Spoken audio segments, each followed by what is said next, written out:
ପିଲାମାନେ ଆଜିର କାର୍ଯ୍ୟକ୍ରମକୁ ତୁମମାନଙ୍କୁ ସ୍ୱାଗତ କରୁଛି।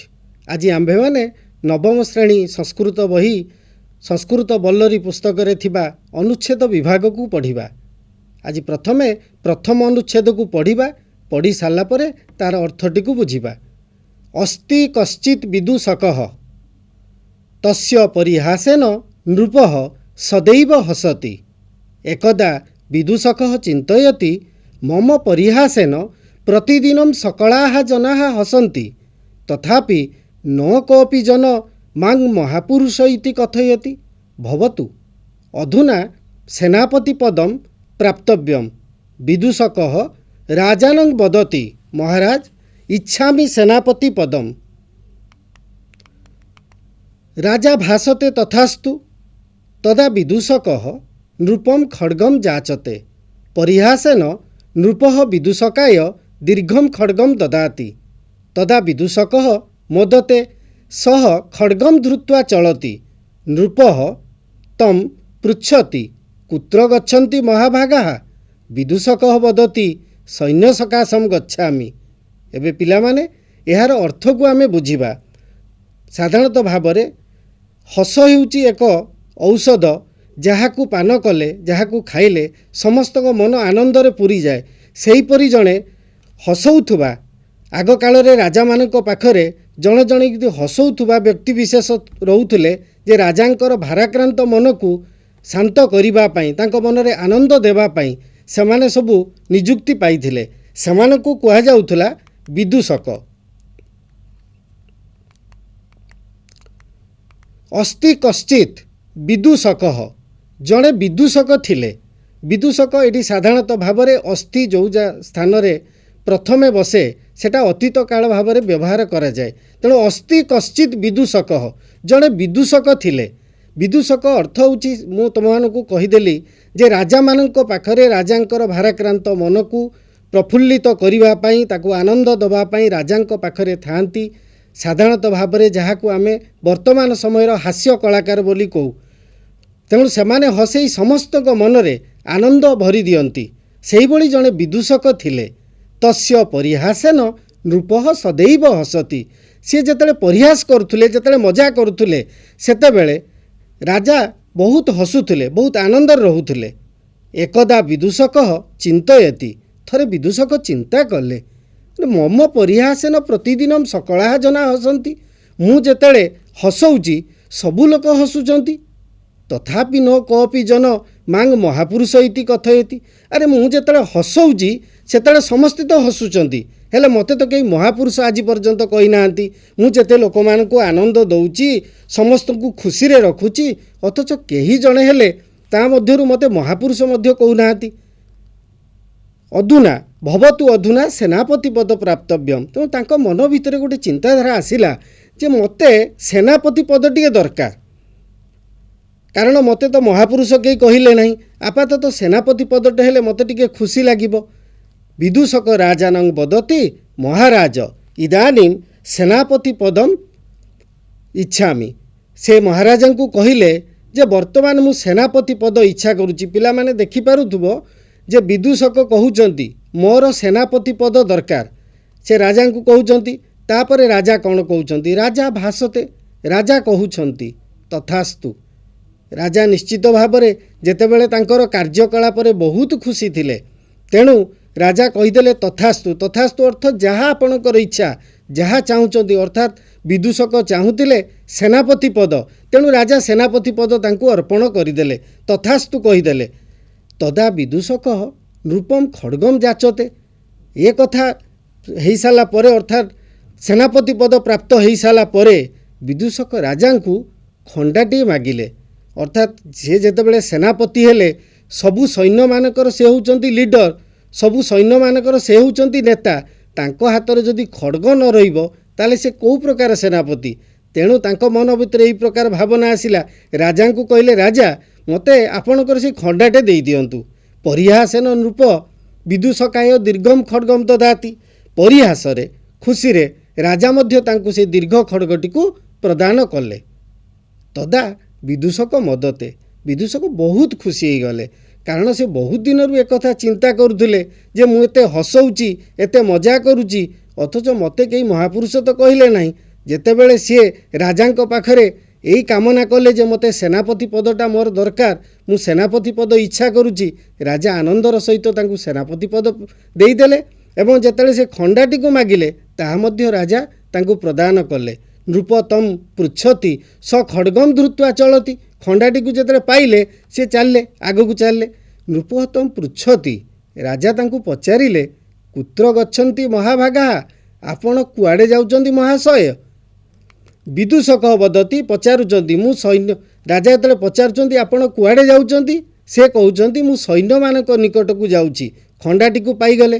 ତାଙ୍କ କାମ ହେଉଛି ବର୍ତ୍ତମାନ ସୈନ୍ୟ ବିଭାଗର କେମିତି ସେ କାର୍ଯ୍ୟ ପରିଚାଳନା କରିବେ। ସୈନ୍ୟ ବିଭାଗର ସେ ହେଉଛନ୍ତି ସେନାପତି। ତେଣୁ ଖଣ୍ଡାଟିକୁ ଯେତେବେଳେ ପାଇଗଲେ ସେ ଆନନ୍ଦର ସହିତ ଖଣ୍ଡା ଧରିକି ଆଗକୁ ଚାଲିଲେ। ରାଜା ତାଙ୍କୁ ପଚାରୁଛନ୍ତି କୁଆଡ଼େ ଯାଉଛନ୍ତି, ସେ କହିଲେ ମୁଁ ସୈନ୍ୟମାନଙ୍କ ନିକଟକୁ ଯାଉଛି। ବିଦୂଷକ ବଦତି ସୈନ୍ୟ ସକାଶମ୍ ଗଚ୍ଛାମି। ବିଦୂଷକ କହିଲେ ମୁଁ ସୈନ୍ୟମାନଙ୍କ ନିକଟକୁ ଯାଉଛି।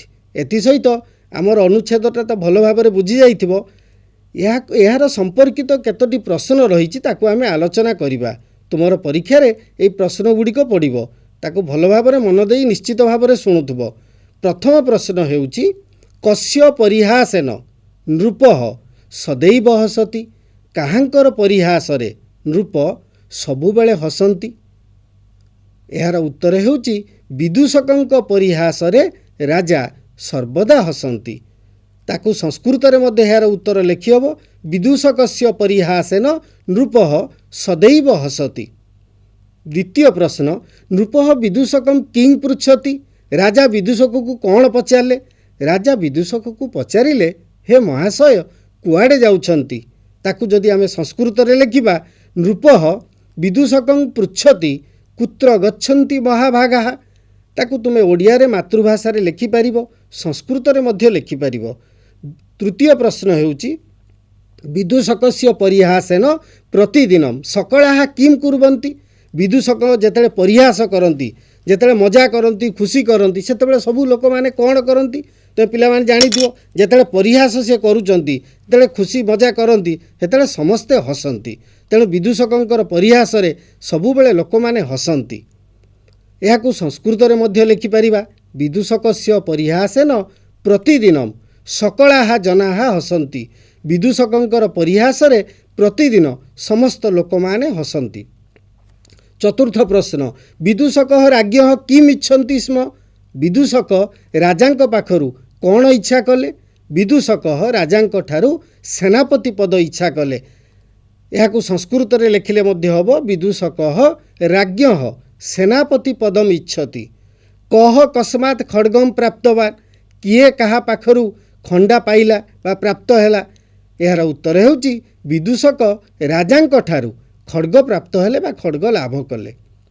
ବିଦୂଷକଃ ରାଜ୍ञଃ ଖଡ୍ଗମ୍ ପ୍ରାପ୍ତବାନ୍। ଖଡ୍ଗମ୍ ପ୍ରାପ୍ୟ କହ ମଦତେ। ଖଣ୍ଡା ପାଇଲା ପରେ କିଏ ଖୁସି ହେଇଗଲା? ଖଡ୍ଗ ଲାଭ କରି ବିଦୂଷକ ଆନନ୍ଦିତ ହେଲେ। ତାକୁ ସଂସ୍କୃତରେ ଲେଖିଲେ ଖଡ୍ଗମ୍ ପ୍ରାପ୍ୟ ବିଦୂଷକଃ ମୋଦତେ। ଖଣ୍ଡା ପାଇଲା ପରେ ବିଦୂଷକ ଆନନ୍ଦିତ ହେଲେ। ପରିହାସେନ ରାଜା କସ୍ମୈ କିମ୍ ଦଦାତି। ପରିହାସରେ, ମଜାରେ, ଥଟ୍ଟାରେ ରାଜା କାହାକୁ କ'ଣ ଦେଲେ? ପ୍ରଶ୍ନଟିକୁ ତୁମେ ଭଲ ଭାବରେ ବୁଝିବାକୁ ଚେଷ୍ଟା କର। ପ୍ରଶ୍ନ ବୁଝିଗଲେ ଉତ୍ତରଟି ଆପେ ଆପେ ଆସିଯିବ। ଆମେ ଗପଟିକୁ ତ ଜାଣିଯାଇଛେ, ତେଣୁ ପ୍ରଶ୍ନଟି ବୁଝିବା ନିତ୍ୟାନ୍ତ ଆବଶ୍ୟକତା ରହିଛି। ପରିହାସେନ ରାଜା କସ୍ମୈ କିମ୍ ଦଦାତି, କାହାକୁ କ'ଣ ଦେଲେ? ପରିହାସରେ ରାଜା ବିଦୂଷକକୁ ଖଡ୍ଗ ପ୍ରଦାନ କଲେ। ତାକୁ ଓଡ଼ିଆରେ ଲେଖିଲେ, ସଂସ୍କୃତରେ ଲେଖିଲେ ମଧ୍ୟ ପରିହାସେନ ରାଜା ବିଦୂଷକାୟ ଖଡ୍ଗମ୍ ଦଦାତି। ଏହାପରେ ଅଷ୍ଟମ ପ୍ରଶ୍ନ କେ ବିଦୂଷକଂ ମହାପୁରୁଷ ଇତି ନ ବଦନ୍ତି। କେଉଁମାନେ ବିଦୂଷକକୁ ମହାପୁରୁଷ ବୋଲି କହୁନାହାନ୍ତି? ପ୍ରଶ୍ନର ଅର୍ଥ ବୁଝିଗଲ ଯେ କେଉଁମାନେ ବିଦୂଷକକୁ ମହାପୁରୁଷ କହୁନାହାନ୍ତି? ଏହାର ଉତ୍ତର ହେଉଛି ଲୋକମାନେ। ସେ ଯେତେ ମଜା କରନ୍ତି, ଯେତେ ଖୁସି କରନ୍ତି, ତଥାପି ଲୋକମାନେ ବିଦୂଷକକୁ ମହାପୁରୁଷ ବୋଲି କହୁନାହାନ୍ତି। ତାକୁ ଆମେ ସଂସ୍କୃତରେ ମଧ୍ୟ ଲେଖିପାରିବା ଜନାଃ ବିଦୂଷକମ୍ ମହାପୁରୁଷ ଇତି ନ ବଦନ୍ତି। ନବମ ପ୍ରଶ୍ନ विदूषक नृपम किंग बदती स्म। विदूषक राजा को कौन कहले? विदूषक राजा को कहले मु सैन्य मानक निकट को जाऊँगी। राजा जिते पचारे विदूषक कुआड़े जाउछंती पचारे सेतेबेले राजा कहउछंती मु सैनिक मानक निकट को जाउछि। ताकू संस्कृत रे लिखिले अहम सैन्य सकाशम गच्छामि। एबे आमे दशम प्रश्नटी को पढ़िबा। विदूषक कथं मोदते। विदूषक काहींकी खुशी हेले? निश्चित भावरे से खुशी हेइथिबे कारण बहुत दिन धरी तांकर आकांक्षा थिला, तांकर इच्छा थिला जे एते हसैले मध्य तांकू केही केबे भी महापुरुष कहूनाहांती, केही किछि दउनाहांती। तांको मन भितरे टिके दुख थिला। जेतेबेले राजा तांकू खड्गटी को प्रदान कले सेतेबेले विदूषक बहुत खुशी हो गले। ताकू आमे ओडिया रे लिखिबा दीर्घ खड्ग लाभ कला परे विदूषक खुशी हेले।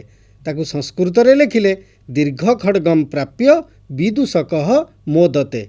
पिला माने एथि सहित आमर प्रथम अनुच्छेद तो शेष हो जाइछि। एबे द्वितीय अनुच्छेद को जिबा। द्वितीय अनुच्छेद प्रथमे पढ़ीदबा। पढ़ीदेला परे यार अर्थटी को आमे बुझिबा। भारत अस्माकं प्रिय देशः। एषः देशः देशानां शिरोमणिः खलु। अस्य प्राकृतिकं सौन्दर्यं बलवत् मनः मोहयति। अस्य उत्तरस्यां दिशि पर्वतराजः हिमालयः विराजते। एषः पर्वतः भारतस्य प्रहरी खलु। भारतस्य दक्षिणेन महासागरः अस्य चरणं प्रक्षालयति। अस्य अंके अनेकाः नद्यः प्रवहन्ति। एतेषां तटेषु पवित्राणि नगराणि विराजन्ते। नद्यः लोकमातरः भवन्ति। भारतस्य हरितानि वनानि अस्य शोभां वर्धयति। प्राचीन काले अस्माकं देशः अन्य देशानां गुरुः मन्यते स्म। अत्र नालन्दा, तक्षशिला, नवद्वीप प्रभृतयः अनेके प्रख्याताः विश्वविद्यालयाः आसन्। वैदेशिकाः उच्चशिक्षार्थम् अत्रागत्य विद्याम् अर्जयन्ति स्म। धर्मशास्त्रकारेण मनुना समुचित उक्तम् एतद्देश प्रसूतस्य सकाशात् अग्रजन्मनः स्वं स्वं चरित्रं शिक्षेरन् पृथिव्याः सर्वमानवाः। एबे पिला माने आमे यार अर्थ को बुझिबा। बहुत सुंदर अर्थ रही। आम भारत माँ विषय आमे आज पढ़िबा। द्वितीय अनुच्छेद रे ए माटी ए माँ ए भारत देश विषय अनुच्छेदटी पर्यवेसित। ताकू आमे पढ़िबा एवं तार अर्थ को बुझिबा। मन देकी शुणिब। भारत अस्माकं प्रिय देश। ए भारत शस्य श्यामला भरा ए भारत भूमि आम समस्तंकर अत्यंत प्रिय देश होउची आमर भारत वर्ष। ए भारत रे कोटी कोटी लोक वास करुछंती। समस्तंकर अति आदरर, अति श्रद्धार, अति प्रियर देश होउची भारत देश। एषः देश देशानां शिरोमणि खलु। खलु निश्चितार्थक गोटे अव्यय। जेतेले निश्चित अर्थरे निश्चित भावरे एटी कौन निश्चित ना एष देश देशानां शिरोमणि खलु। शिर पिला माने शिरर अर्थ होउची मुंड। मुंडर मणि अर्थात मथार मणि। आम समस्तंकर मथार मणि। कहार मथार मणि ना देशानां शिरोमणि। समस्त देश जेते देश अच्छी ए पृथ्वी रे सबु देशर यह हूँ शिरोमणि। यह हूँ मथार मणि। समस्तंकर ऊर्ध्वरे होउची आम भारत माता। समस्तंकर ऊर्ध्वरे होउची आमर भारत माँ। एष देश देशानां शिरोमणि खलु। सेहितिपाई खलु शब्दटी एठारे व्यवहार करा जाइछि जे एटा समस्तंक देश भितरे निश्चित भावरे आम देश होउची श्रेष्ठ देश। अस्य प्राकृतिकं सौन्दर्यं बलवत् मनहो मोहयति। अस्य प्राकृतिकं सौन्दर्यं शस्य श्यामला भरा ये जो भारत देश यार प्राकृतिक सौंदर्य बहुत दृढ़ भावरे आम मन को मोहि दिए। जोठी जिबा आम आनंदरे मन पूरी जीव। सबु आड़े सबुजिमा घेरा ये भारत देश। जोठी गले भी आमको बहुत आनंद मिलिबो। बहुत दृढ़ भावरे जोठी जिबा जहाँ को देखिबा बहुत दिन पर्यंत आम मन मध्यरे गोटे छाप होइकी रही जाए ये सुंदर भारत देश। खाली भारतीय नुहे भारत बाहर आसुथुबा मध्य विदेशी माने ये भारत देशर सौंदर्य को देखिला परे तांको मन भितरे छाई हो जाए। बहुत दिन धरी तांको मन को आकर्षित करी रखे ये भारत मातार सौंदर्य। अस्य उत्तरस्यां दिशि पर्वतराजः हिमालयः विराजते। अस्य उत्तरस्यां दिशि यार उत्तर दिगरे पर्वतराज हिमालयः विराजते। पिलामाने ए चित्रटी को देख, पर्वतराज हिमालय यार उत्तर दिगरे विराजमान करिछि, अर्थात उत्तर दिगरे हिमालय भारत मातांकुर प्रहरी रूपरे से सबुबेले जगी रही भारत मातांकु। एस पर्वत भारतस्य प्रहरी खलु। एई देश हेउची ए भारत मातार से हेउची प्रहरी, ए भारतर से हेउची प्रहरी। प्रहरी अर्थ जगुआली, से जगिकी रही कौनसी विदेशी आक्रमणरू कौनसी प्रकार विदेशी शत्रु मानक ठारू रक्षा करिबा पई भारत माता को से प्रहरी भाव सेठी जगी रही, जगुआली भाव जगिकी रही जे भारत माता को कौनसी प्रकार आँच आसवा दब ना, कौनसी प्रकार कष्ट दब ना। विदेशी शत्रु माने भारत माता को केवे प्रवेश करि परिबे नाही। सेइथिपाई से प्रहरी परी उत्तर दिगरे शोभा पाउची। भारतस्य दक्षिणेन महासागरः अस्य चरणं प्रक्षालयति। यार दक्षिण रे भारत मातार दक्षिण रे महासागर अस्य चरणं प्रक्षालयति। यार चरण को यार पाद को धोई दउची। भारत महासागर यार चरण को धोई दउची। देख पिला माने एटी भारत महासागर जो रही भारत मातांकर पाद को सते जेमिति धोई दउची। ये आमर माँ यार पाद को से धोई दउची। सेपटे हिमालय उत्तर दिगरे हिमालय जगिकी रही भारत माता को, एपटे भारत महासागर से भारत मातांकर पाद को प्रक्षालन कर दउची, धोई दउची। तेणु भारतर दक्षिण रे महासागर अस्य चरणं प्रक्षालयति। यार दक्षिण रे भारत महासागर बा महासागर यार चरण को धोई दउची। अस्य अंके अनेकाः नद्यः प्रवहन्ति। यार कोଳରେ यार अंकरे अनेक नदी प्रवाहित होची। गंगा, जमुना, सरस्वती, ब्रह्मपुत्र, जाह्नवी केते नदी एथिरे प्रवाहित होची। पवित्र नदी गुड़िक यार कोଳରେ प्रवाहित होची। एतेषां तटेषु पवित्राणी नगराणी विराजन्ते। एई जो नदी गुड़िक रही ए नदी गुड़िक कूଳରେ पवित्र सहर गुड़िक शोभा पाउची। जेमिति जमुना कूଳରେ, जमुना नदी कूଳରେ दिल्ली सहर विद्यमान, गंगा नदी कूଳରେ कलिकता सहर विद्यमान। ए पवित्र सहर गुड़िक एई नदी गुड़िक कूଳରେ साधारणतः भाव में रही थाए। तेणु एतेषां तटेषु यार कूଳରେ पवित्र सहर गुड़िक विराजमान करुची। नद्यः लोकमातर भवन्ति। नदी होची लोकमानकर माँ सदृश। माँ जेमिति से पिलामानकु लालन पालन करे, ठीक सेमिति ए नदी ताहार जो अमृत तुल्य पानी साहाय्य शस्य श्यामला करी रखुची। सबुआडे समस्ते सेही शस्य को उत्पादन हैला परे ताकू खाई आमे बंचुचु। तेणु माता सदृश माँ जेमिति तार पिलाटी को पालन करे, नदी मध्य प्रत्यक्ष भाव में नहले मध्य परोक्ष भाव में आमर खाद्य दबारे से साहाय्य करुची। तेणु से माँ ठारू किछि कम नुहे। तेणु नदी गुड़िकु लोकमानंकर माँ बोली कहा जाए। भारतस्य हरितानी बनानी अस्य शोभां वर्धयति। ये भारत मातार सौंदर्य होउची यार सबुजीमा भरा बनानी। जो सबुजीमा भरा बनानी सबुआडे जो रही भारत मातांकर से तार सौंदर्य को आहरी द्विगुणित कर दउची, यार शोभा को से बढ़ई दउची। प्राचीन काले अस्माकं देशः अन्य देशानां गुरुः मन्यते स्म। प्राचीन काल रे आम देश अन्य देश मानकर गुरु बोली मानुथिले। निश्चित भाव में एई देश रे महान ऋषि माने महान महापुरुष माने ए देश रे जन्म ग्रहण करिसंती। जो माने जेमानकर ज्ञान गुण रे सारा पृथ्वीर लोक मानंकु प्रभावित करि पारिसंती। विवेकानंद, महात्मा गांधी जो माने सबु बहुत मुनि ऋषि एई माटी रे जन्म ग्रहण करिसंती। व्यासदेव जन्म ग्रहण करिसंती, वाल्मीकि जन्म ग्रहण करिसंती। तांकर रचित सबु महाकाव्य, वाल्मीकि रचित रामायण, व्यासदेवଙ୍କ रचित महाभारत केवल आम भारतवर्ष नुहे सारा विश्व रे समस्तंकु गुरु ज्ञान देई थाए, समस्त को ज्ञान देई थाए। तेणु ए भारत देश आम मानकर तो अत्यंत प्रिय देश, किंतु अन्य देश मानकर गुरु बोली प्राचीन काल रे मानुथिले। कारण ये समस्त को ज्ञान देइछि। ए भारत देश समस्त को दिग्दर्शन देइछि। तुमे पिलामाने निश्चित भाव में जानिथिबो बहुत महापुरुष बहुत महामनीषी रहिछंती। महात्मा गांधी को कथा चिंता कर। अहिंसा बल रे बिना अस्त्र रे से भारत को स्वाधीन करि पारले। तांकर जन्मदिन को ଆଜି ସାରା ବିଶ୍ୱ ଅହିଂସା ଦିବସ ଭାବରେ ପାଳନ କରୁଛି। ତେଣୁ ଏ ଦେଶରେ ଜନ୍ମଗ୍ରହଣ କରିଥିବା ମହାପୁରୁଷମାନେ, ଯେଉଁ ମହାମନୀଷୀମାନେ, ସେମାନେ ସାରା ବିଶ୍ୱକୁ ସମସ୍ତଙ୍କୁ ଦିଗ୍ଦର୍ଶନ କରି ଦେଇଥାନ୍ତି। ତେଣୁ ଏ ଦେଶ ଅନ୍ୟ ଦେଶମାନଙ୍କର ଗୁରୁ ବୋଲି କୁହାଯାଏ। ଅତ୍ର ନାଳନ୍ଦା ତକ୍ଷଶିଳା ନବଦ୍ୱୀପ ପ୍ରଭୃତୟଃ ଅନେକେ ପ୍ରଖ୍ୟାତାଃ ବିଶ୍ୱବିଦ୍ୟାଳୟା ଆସନ୍। ଏହି ଭାରତ ମାଟିରେ ଅତୀତରେ ବହୁତ ପ୍ରଖ୍ୟାତ ବିଶ୍ୱବିଦ୍ୟାଳୟ ସବୁ ଥିଲା। ଯେଉଁ ବିଶ୍ୱବିଦ୍ୟାଳୟ ଗୁଡ଼ିକ ଆଜି ଭଗ୍ନାବଶେଷ ପ୍ରାୟ। ତୁମେ ଦେଖିପାରୁଥିବ ଏଇ ଚିତ୍ରରେ ନାଳନ୍ଦା ବିଶ୍ୱବିଦ୍ୟାଳୟ ଆଜି ଦେଖିପାରୁଛ, ଏହାର ଭଗ୍ନାବଶେଷ କେବଳ ରହିଛି। ତାହା ସିନା ଚାଲିଯାଇଛି, ହେଲେ ବହୁତ କୀର୍ତ୍ତିରାଜି ତା ଭିତରେ ରହିଛି।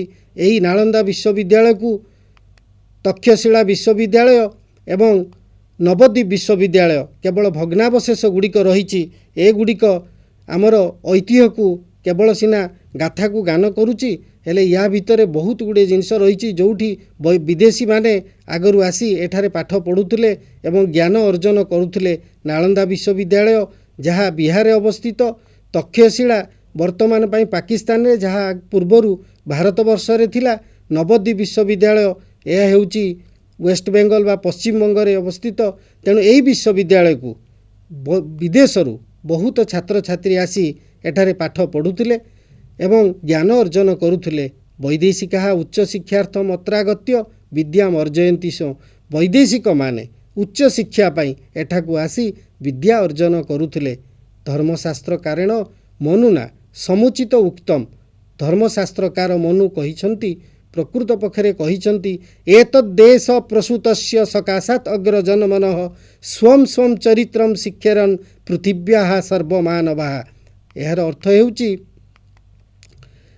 ଏହି ଦେଶରେ ଜନ୍ମଲାଭ କରିଥିବା ପୂର୍ବଜମାନଙ୍କ ଠାରୁ ପୃଥିବୀର ସବୁ ଲୋକ ନିଜ ନିଜର ଚରିତ୍ର ଶିକ୍ଷା କରିବା ଉଚିତ। ଏ ଦେଶ ହେଉଛି ଜ୍ଞାନଗୁରୁ। ଏ ସମସ୍ତଙ୍କୁ ଜ୍ଞାନ ପ୍ରଦାନ କରିଛି। ତେଣୁ ୟା ପୂର୍ବରୁ ଯେଉଁ ମୁନି ଋଷିମାନେ ଜନ୍ମଗ୍ରହଣ କରି ଆମର ଯେଉଁ ଅଗ୍ରଜମାନେ ଯେଉଁ ଯାଇଛନ୍ତି, ପୂର୍ବଜମାନେ ଯେଉଁ ରହିଯାଇଛନ୍ତି, ସେମାନେ ଯେଉଁ ଜ୍ଞାନ ଦେଇଯାଇଛନ୍ତି, ପୃଥିବୀର ସମସ୍ତ ଲୋକ ନିଜ ନିଜର ଚରିତ୍ରକୁ ଶିକ୍ଷା କରିବା ଉଚିତ। ଏବେ ପିଲାମାନେ ଆମେ ଚାଲ ଏହାର ପ୍ରଶ୍ନ ଉତ୍ତର ଗୁଡ଼ିକୁ ଆଲୋଚନା କରିବା। କହ ଦେଶ ଦେଶାନାଂ ଶିରୋମଣି ଅସ୍ତି। କେଉଁ ଦେଶ ଦେଶମାନଙ୍କର ଶିରୋମଣି ଅଟେ। ଶିରୋମଣି ଅର୍ଥାତ୍ ମୁଁ ତୁମକୁ ବୁଝେଇ ଦେଇଛି, ମଥାର ମଣି ସଦୃଶ ଅର୍ଥାତ୍ ଶ୍ରେଷ୍ଠ।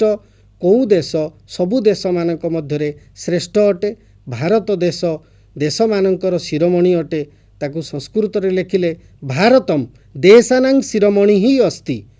ଦ୍ୱିତୀୟ ପ୍ରଶ୍ନ, ଭାରତସ୍ୟ ପ୍ରାକୃତିକମ୍ ସୌନ୍ଦର୍ଯ୍ୟମ୍ କିଂ ମୋହୟତି। ଭାରତର ପ୍ରାକୃତିକ ସୌନ୍ଦର୍ଯ୍ୟ କ'ଣ ମୋହି ଦେଉଛି? ଭାରତର ପ୍ରାକୃତିକ ସୌନ୍ଦର୍ଯ୍ୟ ମନକୁ ମୋହିନିଏ।